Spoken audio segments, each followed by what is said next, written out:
Retail? Are you kidding? You don't buy this stuff retail. Get it from me, Nick. I'll give you a great discount, okay? Oh, sure. How do you think the Dutch got Manhattan? Welcome back, friends. Welcome back, friends. Hello, hello, hello. We're back for our second Forever Night episode of the week because Kate is sick. Womp womp. I know. So we don't get our book talk with Kate that I usually get on Monday nights and you get on Tuesdays. But good news is we get 2 episodes of Forever Night. In fact, this week is so hectic, we yet again didn't get to record it immediately after we watched it. But I think I speak for both of us here when I say, I don't think I could rewatch this episode of Forever Night. This was an awkward episode.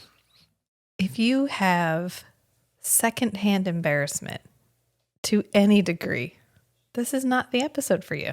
Nope. No, it was hard to watch. That's why I haven't watched this one. Ah, yes, now I remember. But I'm happy to talk about it. So I guess we'll just get started. I'm Rachel. And I'm Matt. Welcome to the Strange and Beautiful Book Club.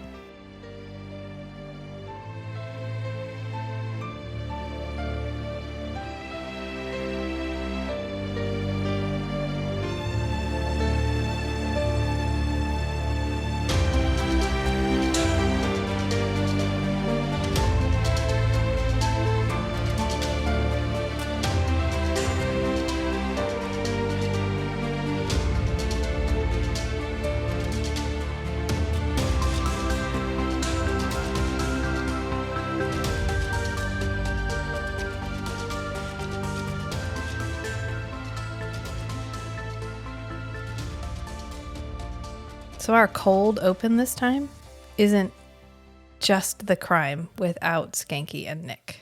It's a stakeout. It's a stakeout, a sting operation, one might say. Because there's a fellow in watching a explicit video, let's call it that, with another man. Apparently they're just hanging out, Business partners. eating popcorn, watching this explicit video. And the way we enter this scene is we like top down pan over a circular bed with cheetah sheets on it that's up on this elevated platform. And then down in the lower area, there's a desk. And there's one guy who's pretty neat and trim. And the other guy looks like we're going for like a Ron Jeremy look. He's got long, stringy hair, a little bit balding, not attractive. Anyway, he's like, oh, she's good. Yeah, she's good. The other guy's like, she's okay. She's fine. And the long-haired fellow says, oh, well, she's almost as good as Betty Gilroy. And for a moment, I thought Betty Gilroy was like a famous explicit video star that I didn't know. But no, this is our victim du jour. Except this time, she's been killed way back. And we are investigating her murder already. And that's what this sting operation is all about. Because supposedly there's an explicit video of the murder. A snuff film. Yes, where a video of her being murdered. So the guy asking explicitly, well, I shouldn't say explicitly, the guy asking specifically about Betty Gilroy tips off the trim haircut fellow. So he starts throwing popcorn at him. And the guy makes some kind of joke about, oh, I'm just mad you had her last or something. Tries to laugh it off, but it's too late. This guy knows something's up. Right. So he fake spills his drink on... Well, he actually spills the drink. Well, I mean, he pretends to accidentally spill his drink on the Ron Jeremy lookalike. Kind of lookalike. Anyway. It's all an excuse to get his shirt off. Aesthetically similar. It's all an excuse to get his shirt off because he's got a wire. This is a sting operation. And so Nick, who we thought looked down in like abject shame, was apparently looking down to transform into his vampire self, because then he looks up at the camera and he's got the vampire eyes. And zoom. And He's off. We get our whoosh sound, which means we've Because flown the somewhere. informant's been found out. Yeah. So he flies up over the chain link fence, over the field, and to this warehouse. So Nick flies in through a not open window. He breaks the window. Yeah, like But- a large, very large section of very high up window. Yeah. And just before he gets there, and this is key, we hear a Like gunshot. an instant before he gets there. Yes, we hear a gunshot, and then we see. I know this guy has a name, but I don't remember what it was. But Kozak? No, Pete Barber. Pete Farber, our informant, falls to the ground, murdered. Maybe He's on the ground, and the other guy's holding the gun when Nick comes in. Yep. So then we cut to all the police officers have arrived on the scene. And Kozak is being arrested. And he's like, "Psh, you guys can't get me. You've been trying to get me for years. I'm not doing anything wrong here. What are you going to arrest me for?" And Nick's kind of storming around the room. And he climbs up the little ladder up to the explicit video stage. And then he does this cool, like, hop, spin, slide. Yeah, That's down the super stair cool. railing. Like, psh, I don't go downstairs, not when there's a banister. And he's just sort of yelling incoherently at everybody because he's really upset. I think that he didn't get there soon enough to save Right, Pete. he didn't get there soon enough to save Pete. Yeah. Because I think he probably did most of the talking of getting Pete to do this. Well, even Schanke's like, well, we didn't make him do it. And he's like, oh, yeah, he was looking at this or 18 months in jail. Of course, we didn't make him do it. Implying, of course, that Obviously, they did make him do it because it was coercion. Yeah, it was coercion. And even Schanke's a little broken up about Pete. But he says, you know what, man, you got here as fast as you could. And then we You get were our, a superhero for you were a getting here as superhero. fast as you did. And we get our Schanke suspicion moment of the episode. If only I'd got here a few seconds sooner. Hey, do not beat yourself up. You were a superhero to get here as quick as you did. How did you get here as quick as you did? So Nick is feeling hella guilty, as usual, except this time it's specifically. And towards the end of the scene, they ask him, so you saw? No, he Okay. just volunteers it. He goes, well, I saw it happen. Because Kozak is still like, psh, you guys don't have anything on me. He shot himself. Oh, that's right. He shot himself, which, forever night. Seriously. Move on, okay? It's done. Suicide is not like the topic of the week every week, please. But Kozak is insisting that he's not the one who pulled the trigger. Pete pulled the trigger on himself. And Nick says, well, no, that's not true because I saw the whole thing. So then people turned around. They're all saw like, it? what? Nick saw it, you guys. And everybody's so ecstatic because they've been trying to get Kozak forever. And now Nick has Now they have a police officer's testimony. a police officer Eyewitness, firsthand saw eyewitness him account. do something illegal. So they have got him. He is done. Open shut case. Because, of course, Nick really did see this guy shoot Pete. Of course Right? he did. He wouldn't lie about a thing like that. He did. He's lying. Just for the I don't know, excitement, the recognition in the moment. No, I think he just is trying to get this guy put away because he's using young girls, exploiting young girls, which is something that he sees as immoral. And since his whole shtick is that he's trying to atone for his own immorality, he has to punish it everywhere it's seen. And so he can't get this guy because he didn't get there fast enough. But he can lie and say he did, and his reputation should be enough to get him through. And I'm wondering if it was also partly like, if I say I saw him do it, I might get him to admit that he did it. Right. Yeah, I think it's just getting the train rolling down the track, I think is what he was hoping this would do. And then we get introduced to a character that we really only see a couple of times, given her general importance in what actually happened at the crime scene. And that's the super tall lady, Tamara Dugan. And she has a brief interaction with Schanke, which is pretty hysterical because she's supposed to be Like a dominatrix. yeah, like a Mistress. A mistress. Yeah, which she corrects him and says she is Mistress Tamara Dugan.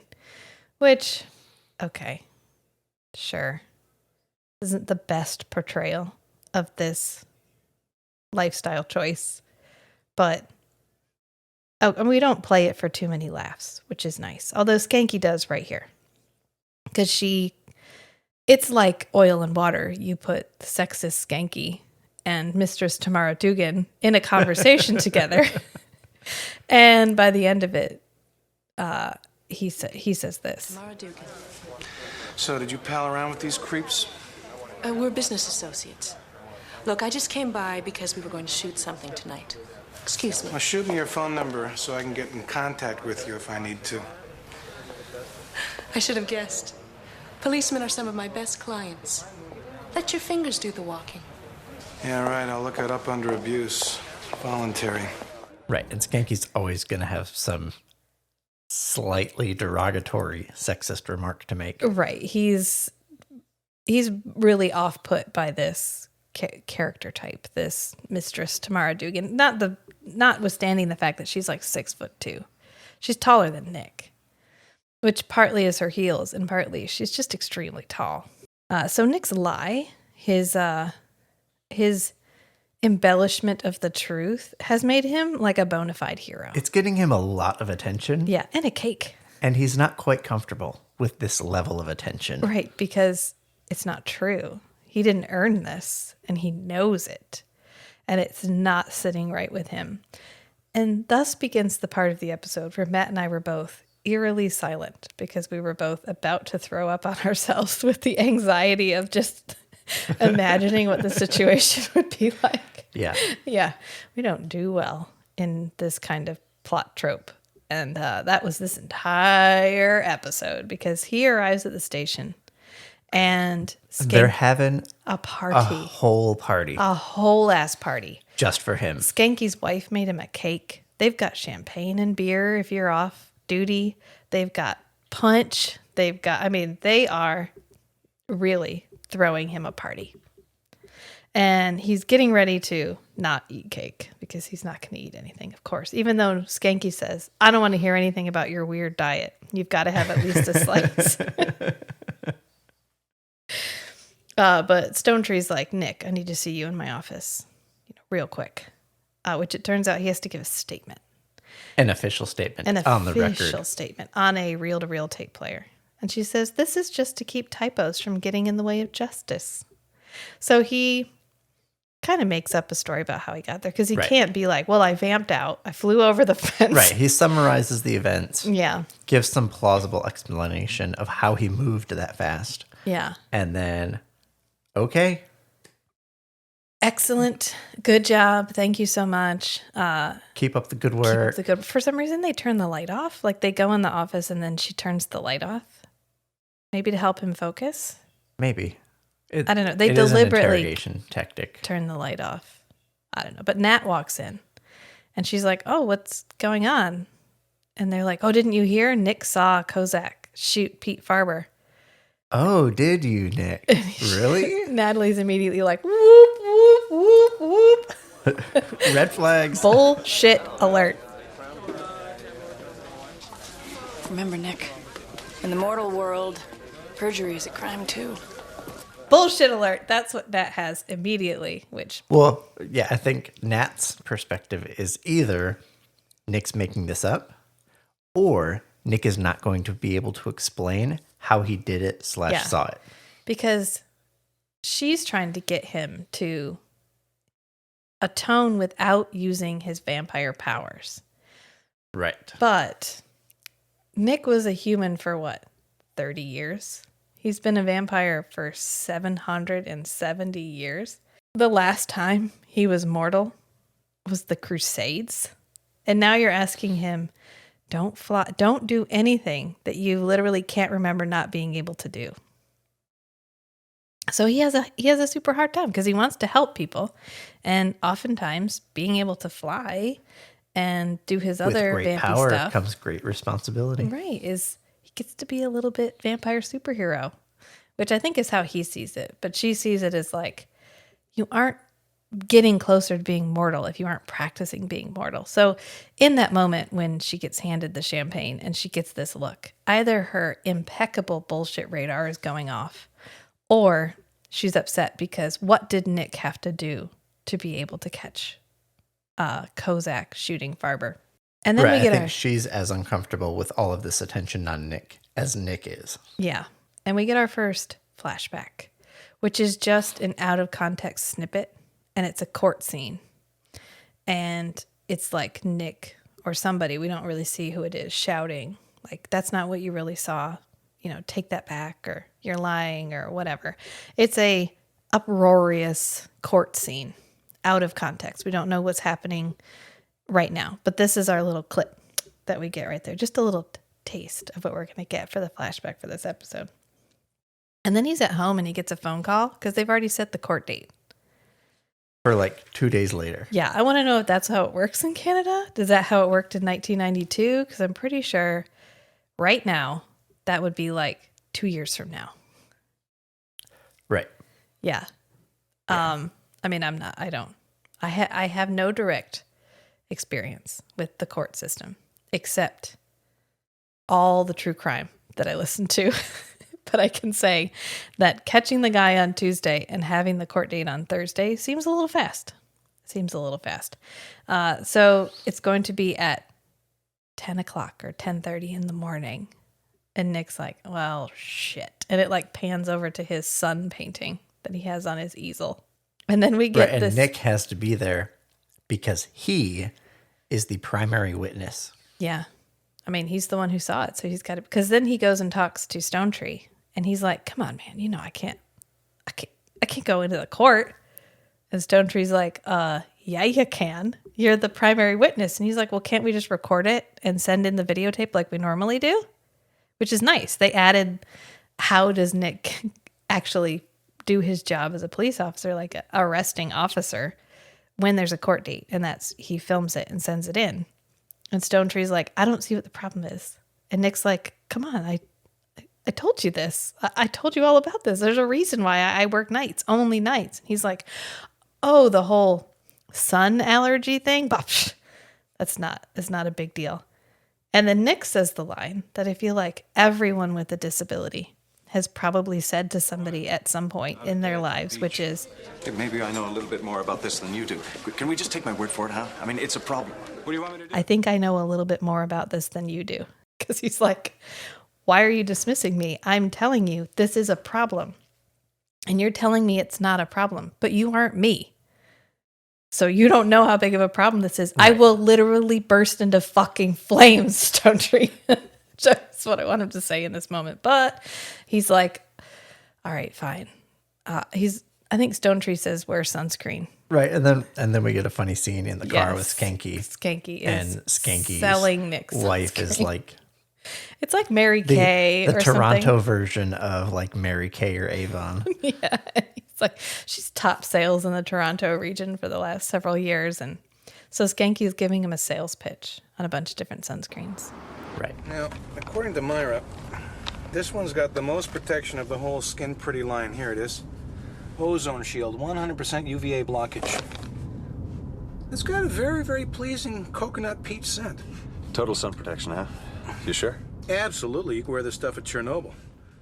So then we get a little bit more of Skanky's casual weekly sexism as we have another conversation with Mistress Tamara.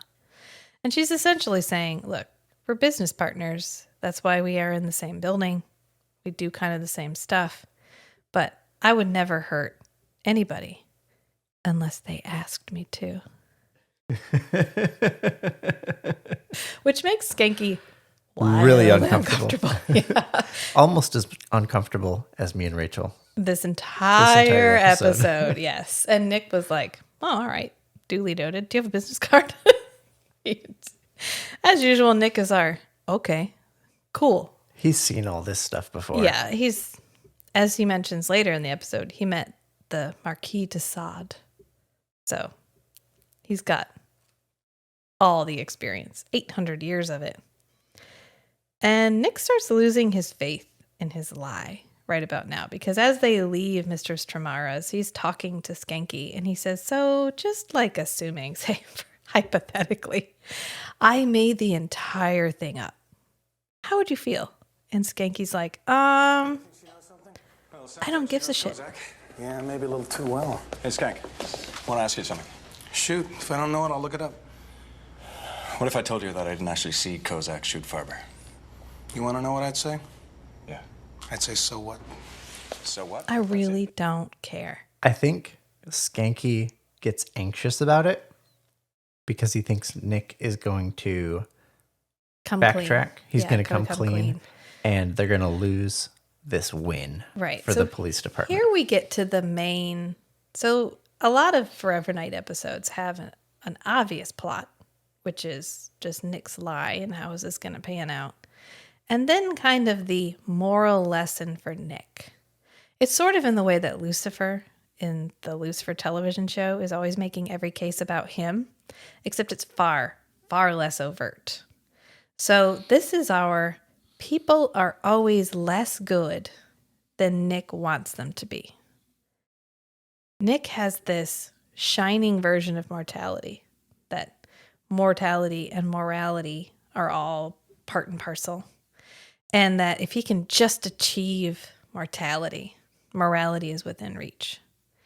But he always keeps running into these situations where people are not as good as he thinks they are. Especially people that should be good. Right. Yeah. And so then the question here is, what is good?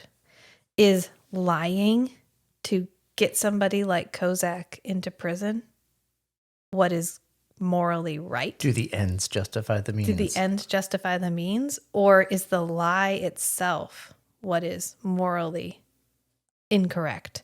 And by following through on it, is he just as evil as Kozak? Right. Is he compromising himself just to put one guy behind bars? And I think that both Schanke and Nick are wrestling with this question for the rest of the episode. Right, because Schanke doesn't sleep for like a day and a half. Yeah, Skanke's up because Nick goes back and goes to bed because he's got to be up during the day, which is already terrifying, but he needs some like rest to ease into it. And Schanke goes to the station and he has this long philosophical rant with Stone Tree. And Stone Tree's like, I hear you, but it's 4:00 in the fucking morning. And Skanke's like, I know, but listen. We need to be heroes. Right, and it's like, I expected Stone Tree to say something like, are you telling me or are you telling yourself? Right. Because Skanke's like, you know what? I get why people don't trust, people not worthy of being trusted. But why does no one trust cops? Which this whole tirade has a really interesting connotation 30 years later when we're listening to it. Because he's like, why don't people trust cops? He's like, I'm going to go through my entire career. I'm going to put all these people behind bars. I'm going to do all of this good. And then all I get for it is older every year. And someday I'm going to go to the company picnic and you're going to be there and we're going to see each other. And it's going to be like none of it ever happened because nobody cares. And my kid's going to be a dentist and your kid's going to be an architect. And they don't want to follow in our footsteps. They actively hate our footsteps and they don't want to be in them. So why are we working so hard and doing all of this, trying to be the good guys when it's not actually making that big of a difference? We need more heroes. That's the problem. Do me 2 favors, Schanke. Sure. Go get some sleep. And on your way, don't do anything heroic, okay? You think I'm stupid, right? That I'm talking a bunch of garbage? No, I don't. I totally agree with you. But all I can think about right now is sleep. And so I think what Schanke is saying to himself is, can't we just have this little win? Can't we just be this little bit bad this Right, 'cause one time. This win can be the reward for all our hard work. Right. And he's like, we need heroes. We need people to be heroes. Can't we have that? Isn't that okay? And I think he's asking himself, because he just told Nick, I'm totally fine if you lie on the stand. I'm like, I'm totally fine if you didn't see it and you say you did. And not even just, I'm okay with you doing it. You do it. Yeah. You're going to do it. I'm Right. convincing you to do it. Right. Because I think despite the fact that we joke about Schanke's casual sexism, a lot of that is the product of the time period in which Right. we're filming Yeah. this. At the time, that would have been much more acceptable. And there's still dudes like this. I mean, I worked a lot of careers that are male dominated, and I've met this guy. Yeah. This guy. Ditto. Over and over and over again. But Schanke is, at his heart, a good guy. He wants to be a good guy. Over and over again, we'll have situations where Schanke can do something immoral, and he never does. He always chooses the path that he thinks is right.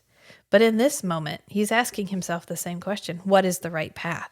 Is it putting Kozak behind bars, or is it telling the truth? And so he's trying to get this out to Stonetree, and Stonetree literally yawns and goes, man, we just need to go get some sleep. He is not here for Schanke. He is as there for Schanke as Jeanette was for Nick when Nick was trying to talk to her about his friend. He's just like, I'm tired. It's 4 o'clock in the fucking morning, Schanke. I gotta go to bed. We have court today. And Skanke's like, yeah, I get it. So then he goes to Nick's apartment. He goes to Nick's loft. When does Nick go to see Jeanette? Is that after the trial? This is later, yeah. Because he shows up. Yes, Schanke shows up at Nick's apartment in the morning. Yeah. Nick has just woken up from a nap or whatever.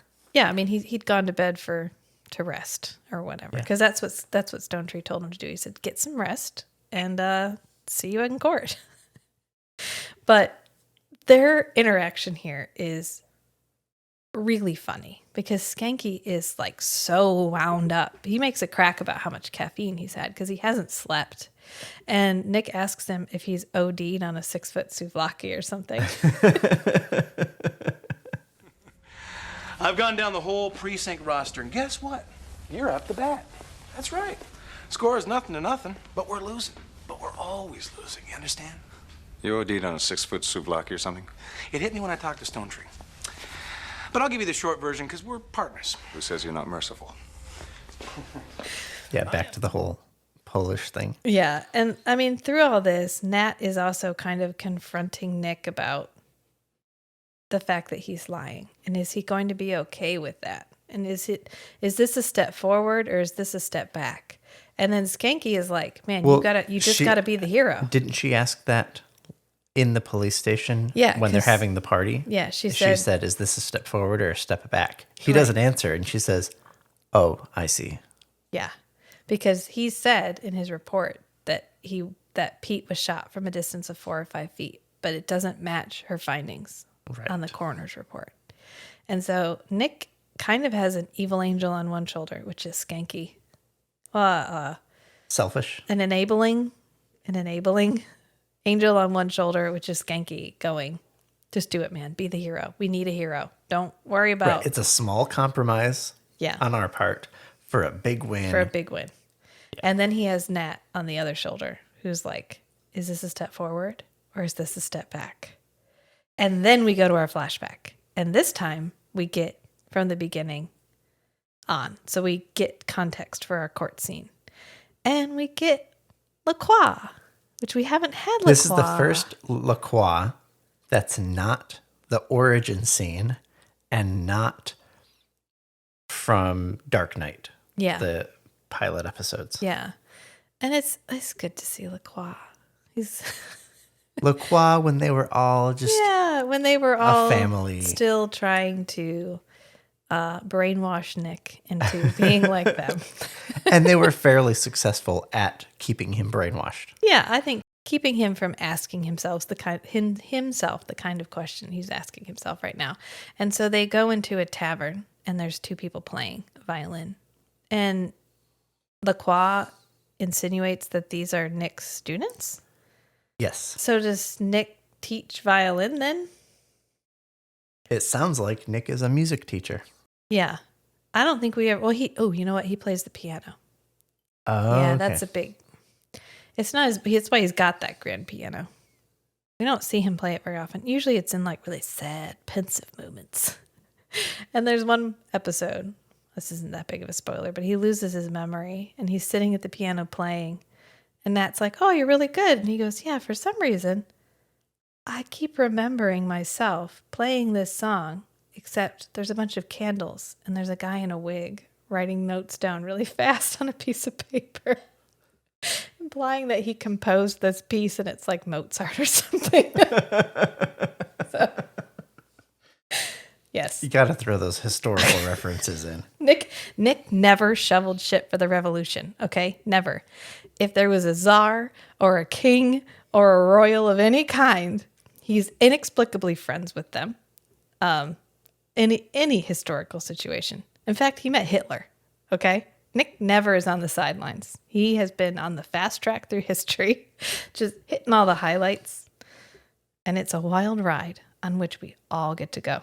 So buckle up, bitches, because it's going to be a really long... Oh, we're almost a third of the way through season 1. And so we have 2/3 and 2 seasons left to find out all the wonderful people that Nick has met throughout history. Rasputin, Hitler... Was Rasputin a vampire? Yes. I think, yes. I'm trying to remember. He also meets Jack the Ripper. And one of them they accidentally make into a vampire. And I think it might be Jack the Ripper.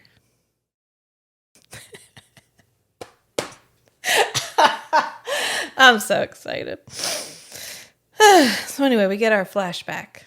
And Lacroix, who has peak situational awareness, distracts Nick with questions about this female violinist, which he's quite fond of.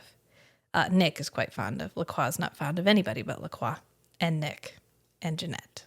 It's the 3 of them, and then fuck everybody else. So he's talking to Nick. Well, Jeanette leads the female violinist away in the background. And then Nick... Not suspicious at all. Not suspicious at all. After she like yelled at him and did this like thing and then like disappeared from behind his shoulder. Because she's like, oh, common street musicians? Do you have no taste? But apparently she was like, well, maybe, I don't know, maybe they're tasty, because she leads this lady off. And then he turns around and realizes that she's missing and that her violin partner is looking for her. But her violin is still in its case. So wherever she's gone, she didn't take her violin. And then we cut back to modern day. Oh, well, we do get a little discussion in the flashback. Let's rewind for a second. Whoop, whoop, whoop, whoop. Because Nick says something about souls. He's talking about music and mortals. Music feeds the soul. And how mortals are always better at music. Right, Lacroix makes that comment. Yes. Because he says, I should play again. Because, of course, Lacroix taught Nero the fiddle, and together they watched Rome burn. It's just a line. It's a quote. It's a direct quote. And he says he should pick the fiddle up again, or the violin up again. But he wouldn't be as good because mortals are always better. And Nick's like, yes, music does feed the soul. Mortals are better at. Yeah. And so Lacroix goes, well, we don't have any souls. Or something about a soul. And Nick says, yes, you think you don't have a soul? And he's like, I think we don't have a soul. Nick. Lacroix. Music feeds the soul. It's a pity that music is one of the only things mortals excel at. Why do you think that is, Nicholas? Is it because they have a soul? And you do not. We do not. And so this is interesting that we are vampires, which are supernatural beings, I guess, but we're clinging to this idea of there is an immortal energy nugget, I guess, that lives inside of you that goes away when you die. So right, they've that's died. Separate from your mind and personality. Yeah, so they've died and come back. So this is a question that is going to plague Nick throughout the series, which is, do I still have a soul? And if I don't, can I really ever redeem myself, or am I always damned? So who knows? It kind of reminds me of In What We Do in the Shadows, the television show, when they realize that because they're dead, they have ghosts. And so they go find their ghosts. Yes. Do you remember that one? I remember that one. And Nadia's like, oh my God, finally somebody intelligent to talk to. Yeah. Yeah. Yeah. So she turns it into a doll. Like she gives it this little doll that looks It like possesses her doll. Yeah. And it's a pretty, but the one with Cravensworth, Laszlo, is Yes. I'm not even gonna, you got to watch it. If you haven't watched What We Do in the Shadows, the television show, go watch that. This was your Rachel recommendation of the episode. Last week was Being Human. This week is What We Do in the Shadows. Movie and television show, both amazing. Oh, so then Nick is we see his Cadillac driving down the road. So we're back in modern times. It's morning. It's day. His Cadillac is driving, but it's a feminine hand at the wheel because Nat is driving him into the parking deck and he's in the trunk. So he gets out of the trunk. He's got sunglasses on. And she tells him there's no open windows, nothing. Everything's underground or in hallways all the way from here to the court. And she sabotaged the blinds in the courtroom. Yes, she had them closed and she sabotaged the pull cords. So everything should be okay. And as he's walking past, she goes, do you smell pina coladas? Because the sunscreen that he bought from Schanke smells like coconuts. In fact, Schanke's like, it has a pleasant coconut smell. It's one of his selling features. So then they go to court. And he gets called up on the stand. Well, we get like an intermission where he and Schanke are drinking coffee. And I think, because they talk to Kozak first. And then they have a recess. Yeah, because everybody gets kind of rowdy. So they recess the court. And so then Schanke and Nick are in this little break room getting coffee. And Nick just looks super hungover. Like he's wearing sunglasses. He's like leaning on the counter. And Skanky's like still trying to reassure everyone in earshot that this is a good idea. He's like, you just got to do it, man. You just got to stick to the script. Just get us this win. And Nick's like, yeah, okay, yeah, whatever. Okay, Schanke, it's fine. Please stop drinking coffee. Just go. So they get back to the court. And Nick gets put on the stand. And for some reason, the prosecutor or the defense gets to question him first. Yeah, I'm not sure if it's something that works differently in Canada. Yeah, because he gets like grilled first by the defense. Cross-examined. Yeah, but you can't cross-examine if you haven't been first examined. I don't know. Anyway, for whatever reason, it's Kozak's. Now that I've been talking about What We Do in the Shadow, I keep wanting to call him Laszlo. It's not. Kozak's counsel is who talks to Nick first. And he is grilling him. He's like, how did you get there? And he's like, oh, I climbed the fence and I ran across the yard. And he's like, yeah, okay. So you climbed a 10-foot fence. You ran half the length of a football field. And then you went up the stairs and then saw him shoot him. And that would have taken you, I hired this decathlete to come. Who's out training for the Olympics right now. Yeah, he'd be testifying today, but he's at the Olympic trials. And it took him 4 minutes, but you're saying it took you 2 minutes. And Nick's like, oh, no, I was closer than my car. I'd already gotten out. And he's like, well, why'd you already get out? And he was like, I don't know, I'm playing a hunch, but somebody's opened the blinds and the sun is like creeping up on his fingers. And he's like trying to keep his fingers both on the table and out of the sun at the same time. And this is the second moment in this court where things could have gone sideways because he also has to swear in on the Bible. So he puts his hand on the Bible, and his hand is like shaking on the Bible, which there's smoke coming out. There's smoke coming off of it. Although it's pretty cool when he picks his hand up and there's that smoky handprint left underneath of it. That's a pretty cool effect that we get there. Because he like looks down after he's curled his palms to get them away from the light, and he's got a cross on his palm.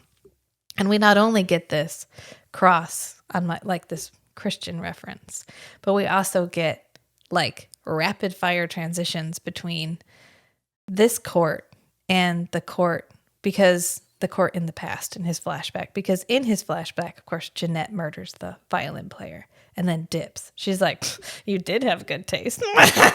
Then she leaves. And then the violin player's friend shows up and he's like, oh no, you died. So he goes down to hold her and somebody runs up and they're like, oh my God, a murderer. And so this guy is on trial for murder, for Jeanette's murder. And so Nick is there trying to get him away, get him out of it, because he's like, look, he didn't do it. Nick is trying to convince woman. this lady Yeah. that you didn't actually see it.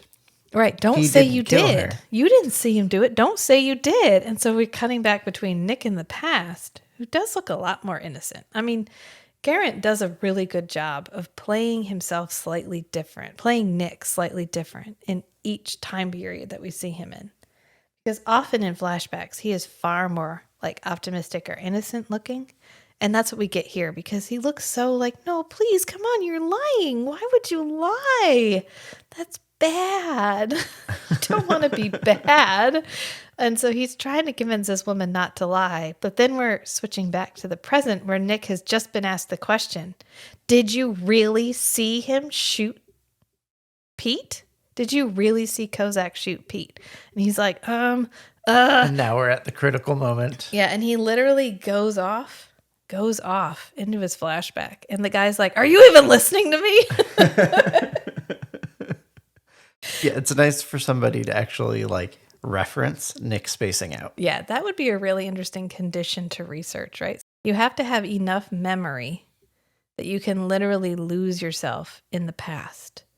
But I wonder if that could be like an actual thing where if you hold on to too many memories, you literally can't keep yourself grounded in the present anymore. And we talk about this several times, is that vampires actually lack the ability to process guilt or to process like consequences of their actions. They're supposed to just do it and move on. Like, and since be extra impulsive. Yeah, and since he holds on to it all, it kind of builds up like a toxic buildup where he literally can't process. He lacks the ability to process guilt or to process his role in these situations. And so he just keeps rehearsing them in his head. And that's kind of what his flashbacks are. And so it literally eventually, for at least an episode, drives him mad where he can't cope anymore with like the cumulative weight of everything that he's done, and then his inability to move past it because he won't let it go and he can't process it. Maybe that's why every once in a while he literally just slips out of the time stream for a little while. But this counsel's like, are you even listening? And he like slams his hand down, and Nick having this really, I mean, they do a good job of driving up the tension and like showing us his inner conflict. And he's like, no, you know what? Actually, I didn't see it. And everyone's like, fuck. Nick, all you had to do was stick to the script all the way through and we would have been fine. But Nick's like, I can't. I just Poor can't Nick. do it. I know, poor Nick. He's really trying to do the right thing. But he doesn't, I mean, his role model for 700 years was Lacroix. Literally a psychopath. Literally a psychopath. So he's just got to figure all this stuff out, okay? Emotions and right and wrong. Although on his way into the court, he's talking to Natalie and he's like, I've lived a really long time, Natalie. I know right and wrong. Nick, I hope you know what you're doing. If I can avoid the sun, I'll be all right. I'm talking about what you're going to say in the stand. Nat, I've been around for 800 years. I know what's wrong and what's right. Do you smell pina coladas? Which he doth protest too much, I think. So then he calls Jeanette because... For some reason. Well, he's on everybody's shit list right now, so he needs a dose of reality. And if Jeanette is good for anything, it's calling someone out on their bullshit. Because Jeanette has zero time and gives zero shits about you lying to you. Right. So they end up walking through this. It's supposed to be like a shady It's area. a shady town. alley. It's got like burn barrels. There's like people leaning on the walls. Right. There's milling about. I don't know why they're here. That's not really covered. Because if you watch it as they're walking through it, Jeanette's just walking down this road because she is the most dangerous thing in this alley. Burn barrels, whatever, who cares? None of that matters. She is literally completely unafraid and unfazed by where they are. So she's just smoking her little cigarette, wearing her little strappy black dress with her super adorable hairstyle, her little shortcut with the like sweep side bang. Oh, it's just really cute. Anyway, so she's walking down this alley just straight. And every once in a while, Nick grabs her shoulders and like pushes her side to side to move her out of the way of people or like away from the wall where somebody's leaning or whatever. And she does it. But literally, she gives zero shits about anybody in this alley because they are all food. And she knows it. And she does not care. So I think it's to show how much Nick is aware of the situation they're in and how much Jeanette is not. Because whatever. So I think that's why we're in this dangerous situation, because it's to highlight how much Jeanette does not care. And she's also talking about how much she doesn't care. Right. She's like, oh, so your friends don't like you now? Who gives a shit, Nick? They're going to be dead in 20 years. She's very clearly articulating a whole list of reasons that Nick should not be attached to the outcome of what's happening to him right now. And the reasons that she uses herself to justify why you should not be interested in all these petty little lives around you. The things that you concern yourself with, nothing. You want to arrest a tawdry little pornographer. We saw the Marquis de Sade. The things you concern yourself with are just specks in time. Why do you do it? Why does it matter? It'll help me find my soul. Your soul is long gone. You lost it when Lacroix brought you over. He was never one to let his life become boring. She goes, they're just specks in time, Nick. Which is useful from a like character development perspective because it's almost prompting Nick. Here's this whole list of reasons you should not care. Your actions show that you do care a lot. Why? Yeah, why do you care, Nick? So now Nick has to respond. He has to articulate his justification for committing himself to the work that he's doing. Yeah. She's like, we could be gone tomorrow. We could just leave. We could go to Paris. We can go wherever. We don't have to be here. You don't like it? Boo fucking who? Let's go wherever we want. We are not people. We are not mortals. We don't have mortal lives. We aren't stuck in this city. We can do what we want. And Nick's like, no, I need to stay and I need to make it right. And she's like, why? Why, Nick? And he says, because I'm trying to save my soul. And she's like, oh, fuck, that's been gone forever. She's like, it's been gone forever. It was gone the moment you became a vampire.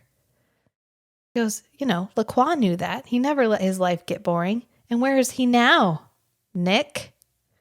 Nick, where is he? And then Nick. And then Nick remembers specifically himself saying, go to hell to Lacroix as he stabs him. And va diablo, va diablo. As to the devil. Yeah, to the devil with you as he stakes him and lets him burn. And she's like, I believe I've made my point. So she really, really enjoys like letting him have it, calling him out on all this bullshit. And she hits him with a little tribalism. You don't belong to the mortals. You don't really belong to us. You don't even really belong to you. You don't even know who you are. You're pathetic. You want to belong? You belong to no one, not us. Not them. You're not true to your own kind.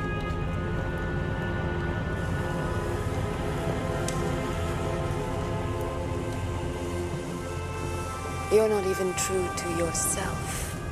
And then she walks off, turns around and gives him this little smile like, call me later. I'm so glad we can have these little chats, Nicola. Call me sometime. Anytime you need perspective. I'm here. It's just this little, you asked.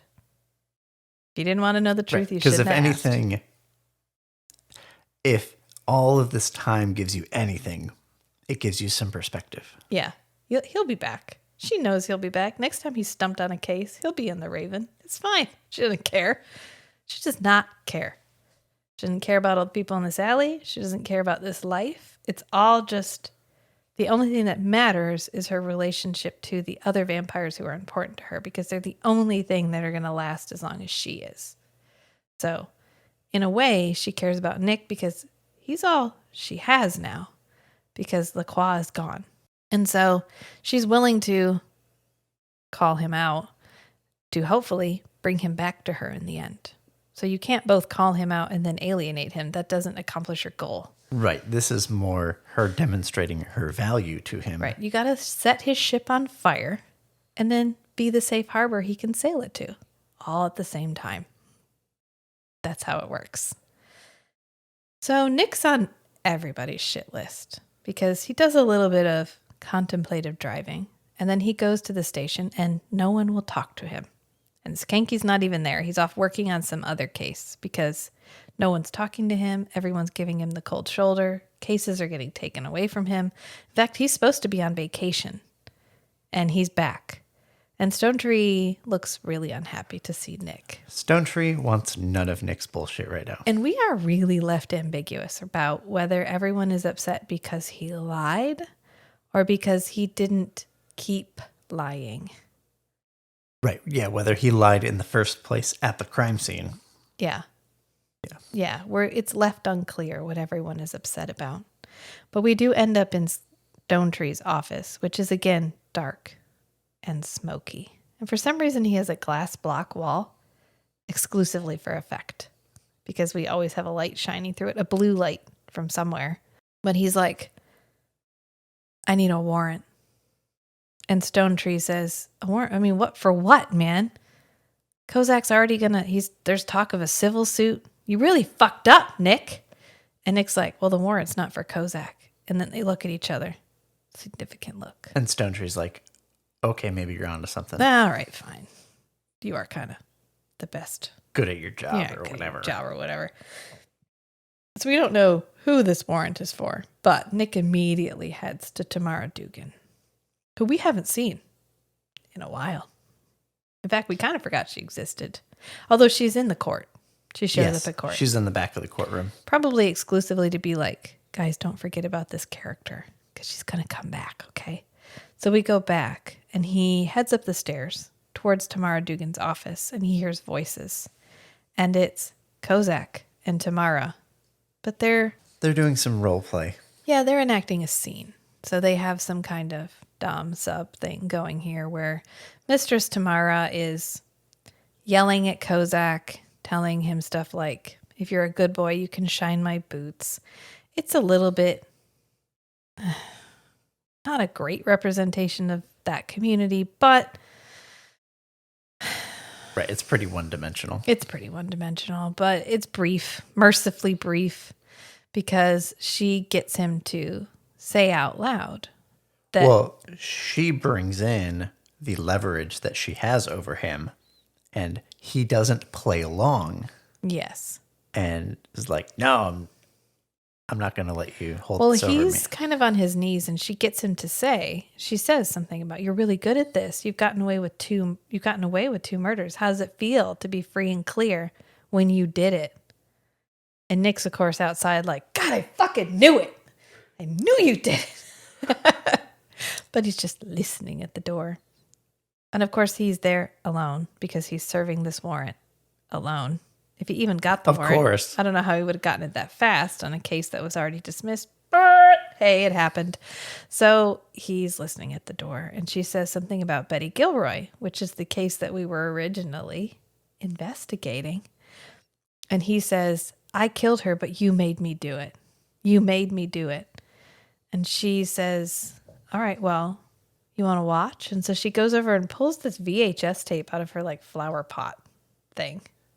Which if they had done a search of her room at any time, which they might have done had Nick not lied. Right. I don't think they searched her place. Right. So because Nick lied, they stopped effectively investigating because they had Nick's word. They had the smoking gun. They had the smoking gun.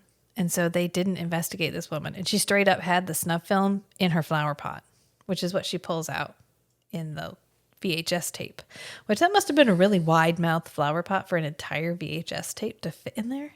But they kind of shuffle about a little bit where Kozak is trying to take it from her because the deal was if he kept her out of the whole investigation, she'd give him the tape and she'd stop holding it over him, blackmailing him with it. And so he grabs the tape, and they head out the door. But when they open the door, Nick is standing there. And so he kind of pushes them in. We have a little bit of plot. And then Kozak is going to shoot at Tamara, but Nick tosses her out of the way, and he gets shot a bunch. So Tamara saw him get shot and walk away. And Kozak shot him. And in a minute is going to have irrefutable proof that Nick is not mortal. So that brings our people who know about Nick, because Nick doesn't give any fucks about whether or not people see what he can do, up to 7, in case anybody's counting. 7 minimum. Well, it was 5 last time. On screen. Right. 5. Our count was up to 5 with the 2 kidnappers and Hedges last week. And so that's Tamara and Kozak. That's 7. So Kozak dips. He yeets himself out the door. And Nick, who was slumped against the wall looking dead, just sits up and opens his eyes and runs out the door. And he calls for an ambulance. Oh, yeah, he calls for an ambulance. And then we get the whoosh, I've flown away sound and the ultralight bobbing over the scene. And then we get a swoopy scene in front of the moon. Where he swooshes. You get like it looks like an action figure of Nick just kind of going from left to right over the screen in front of the moon. Yeah. And then he does like a lower down in front of the car and land. Isn't bad. In context of all of the other flying scenes that we have been given to judge by, it's the best. It's the best. It's the most believable. This is the best on-camera flight scene. Yeah, so he floats down and lands in front of Kozak. So Kozak freaks out and pulls, spins his wheel to the side and loses control of his car. So Nick, helpfully, rips the whole fucking door off, tosses it into the woods, pulls Kozak out. Pulls Kozak out, and Kozak's like, I shot you like a bunch. I saw the bullets go through you. And Nick's like, yeah, nice try saying that in court. I bet they'll call you a liar. You're under arrest for the attempted murder of Tamara Dugan. I saw the bullets go right through you. What? Try saying that in court. I don't know about you, but I'd say they'd call you a liar. Nice, Nick. Nice callback. So we caught the bad guy. We got the snuff film. We can start the next episode in exactly the status quo we started this episode because Nick has cleared his name. He's redeemed himself in the eyes of the department. So that's where we wrap it up. We go from there to kind of a cute little movie night scene where Nick and Natalie are sitting on the couch, and he's turned his couch because he's rearranged his furniture. Yeah, he's rearranged his furniture so that Natalie can sit and watch the TV with him. And they're watching, I guess it must be Godzilla. Oh, no, not Godzilla. King Kong, because Natalie's crying. And Nick laughs at her. He's like, well, what? How was that sad? And she's like, it was really sad because it wasn't even a person. It was a 40-foot gorilla. And she's like, well, that doesn't mean it's not sad. She's like, you know what? I take it back. I said that you could be mortal someday, but if you don't understand why that was sad, I take it all back. You can't be mortal. And then this ending where he sits down next to her and he ends up like growling at her, like flashing his fangs, and she throws popcorn at him. It was actually a practical joke from Garrett. That's why he doesn't have the green eye contacts in. He only has the mouth fangs. Yeah, so because it was supposed to surprise her, which apparently it did because she yells at him and throws the popcorn at him. And it's really interesting, her shirt. which we spent, I don't even know, probably We probably 45 minutes yeah. going through this. I pulled this up on the computer, frame by frame. Yeah. Oh, let's go back. Try again. Because we wanted to know what her shirt says, because it clearly says racism really big across the top. And then the rest of it is sort of lost because she has the shirt tucked over her knees, which is cute. It's a cute element, but you can't wear that shirt and then not show us the rest, just only show us racism.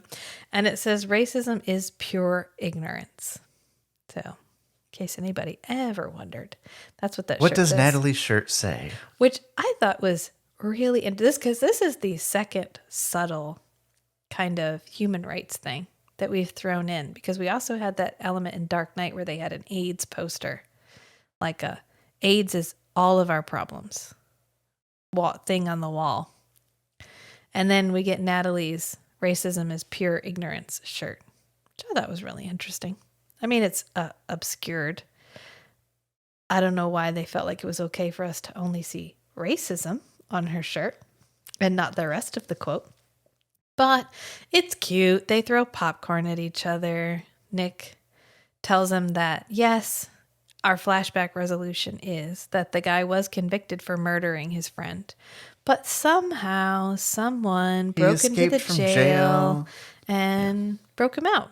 And he ended up playing first violin in some orchestra somewhere. And she's like, oh, well, I'm glad to hear his guardian vampire broke him out. And Nick's like, well, you know, I do what I can. And so we have a fun wrap up. Natalie's forgiven him. And when we start the next episode, of course, we won't have any reference to it. It'll all be gone. Which is good, because I don't think I could rewatch this if I needed to go back and get more information. It was so uncomfortable to watch. Nick did a really good job of conveying his discomfort. Yes, he really for the did. entire episode. I believed it. I felt it. I fucking felt that discomfort. And Skanky's like anxious energy. Yeah. In fact, was Matt very well performed. Matt and I were sitting here in complete silence watching it, which is highly unusual. And I said, this is really uncomfortable. And Matt goes, yeah, it really is. That was like our whole discussion through the middle of the show. Except for the laughing at the flying scenes. Yeah, I did like the Jeanette discussion scene. That's one of my favorites. I mean, I think I probably watched this one once. And then every time I go to watch it, I'm like, oh, wait, this is the one where Nick lies. Never mind. And I don't watch it. So I admit I didn't have any memory of that talk with Jeanette where she's like, get your shit together, Nick. Are you going to be a good guy or a bad guy? And why? He needs to find his why. Right, and you need to say it out loud. And you need to figure it out, and you need to believe it. I know who I am. That's the one thing about Jeanette. For the most part, Jeanette knows who she is. Season 1, Jeanette knows who she is. Mid-season to late season 2, Jeanette has questions. But season 1, Jeanette knows who she is. Knows what fits her really well, which is that lovely little strappy dress that she's wearing. And her haircut is so cute in that section. And I really just can't get over the fact that I haven't seen it. Because later we give her some different, like a perm kind of hairstyle, which doesn't suit her as well as this one does. Wish we'd just left it at this. Because Deborah Duchesne looks really nice in season 1. We didn't get any purple members only jacket in this episode. He did wear a tie in court, though. First and last time he's ever going to wear a tie and sunscreen. I just love the part where Skanky's selling him sunscreen. We had a couple of really good moments. We had Schanke trying to sell him sunscreen, and we had some Schanke development. Like, we had a fair amount of Schanke development in this episode because we had his whole wrestling with the question as well. And he gets a lot of long dialogue. A lot of time what we get with Schanke is moment of comic relief or one-liners. We don't generally get a lot of Schanke talking unless he's asking a question and waiting for an answer. So I'm wondering if they just had the actor just kind of ad-libbing. John Capellos. Yeah. He could be. I mean, he's a really good actor. He's in everything. He's probably in your house right now. He could be your cat. You don't know. John Capellos is in everything. He's in Legally Blonde. He's in stuff. He's in the one with the 4 witches? Hocus Pocus? Oh, No. no. The Craft. The Craft. He's in The Craft. He's uncredited, but he's in The Craft. He's Fairuza Balk's character's like stepdad. Let me look up on IMDb and see how many things he's credited as being in. 203 things. Wow. Yeah. That's what I mean. John Capella says he is a phenomenal character actor. He's in absolutely everything. He's in The Shape of Water, and so is Nigel Bennett, actually. They're both in it. Because I watched it. Remember we saw it in the theater, and I was like, that guy's in Forever Night. And then Nigel Bennett showed up, and I was like, that guy's in Forever Night, too. It's like, oh, look, there's so many of them. You were on a streak. I was on a streak. Yeah. He's on Cameo too. This is also not a thing. Cameo is that one where you can get a personalized message read by like people, like famous actors or actresses. I have no idea. Yeah, if you want about. Like it's like don't tell me, where you get a outgoing voicemail. Is it a service that you pay for? You pay for it. You pay like commission. You commission people. I wasn't who are sure on if Cameo. it was a service that you pay for or if it was a game show. No, it's like it's a service you pay for where you commission Gotcha. someone to read something or whatever. And John Capellas is on Cameo, just in case anybody wanted to know that. We don't also get paid for that at all. Nobody pays us anything ever, but he's on there. Except our 2 Patreons. Yeah, our 2 paid. Yes, thank you, Rachel. Thank you, Ryan. If you want to join them, this is a perfect moment for me to talk about it. We have a Patreon. We have quite a few tiers, including one called the Night Knights. So if you're fallen in love with Forever Night and you want to become a Night Knight, you can do it. It's on our Patreon, which is Strange and Beautiful Book Club. We also have an Instagram, which is Strange and Beautiful Book Club, where I keep most of the updates going. If you want links to all of these, you can go to our website, which is strangeandbeautiful.club. You can also email me at rachel@strangeandbeautiful.club or Matt at strangeandbeautiful.club, or you can email the hosts at strangeandbeautiful.club, and that one will come to both of us. We'll probably be taking off the week between Christmas and New Year's. But we're trying to get an extra episode recorded ahead of time. Oh, maybe. If we do, we do. And if we don't, we don't. But that week doesn't actually exist anyway. So it's okay. It's that week where you don't know what day it is. You don't know what day of the week it is. You don't know how far it is to New Year's or how far you are from Christmas. And you don't know why you've eaten so much cheese. Is the only thing that week exists for. So it's fine. You won't even notice because that week doesn't even exist. And then we'll be on vacation, actually. So we won't have any updates that following week. But then we'll be back. Don't worry. You won't miss us for too long. You've got probably 17 by the time we get done with this week episodes that you can go back and review. See how many times you can hear Pippin meowing in the background. Because Pip wants to be a podcasting cat. And he never shuts up. Ever. So there's not a whole lot we can do about it besides lock him out of the room, which would just be more meowing, but at the door instead of in the room. So this message brought to you by Pip, the podcasting cat, who's asleep in his box. You're never there when I need you, Pip. Matt, do you have any closing remarks? I'm glad this one's over. We had some good character development, but emotionally, this was a rough one. It was. Looking forward to next week. Cherry Blossoms is the next episode. They're all available on Amazon. I don't know if I've mentioned that. Season 1 and Season 2 are streaming for free on Amazon. Season 3 isn't streaming anywhere, ever. So you'll have to buy the DVD if you want to keep up with us on Season 3. But they're economical because this is an obscure 1990s television show that literally very few people have heard of. In fact, if you search for Forever Night on Spotify, we're like the top result.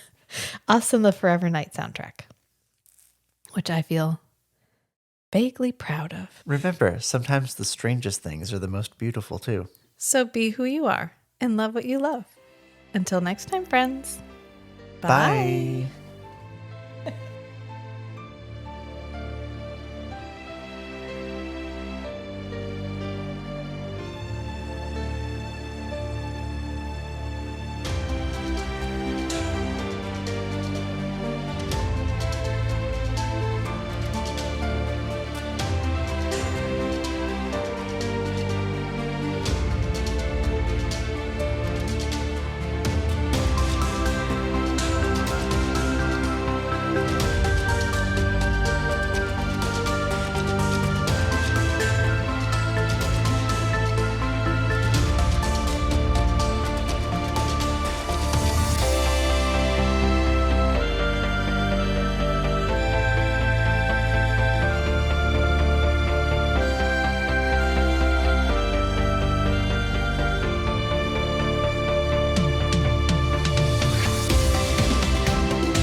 We're back for our second Forever Night episode. Pippin, can you go rub your face somewhere else, please?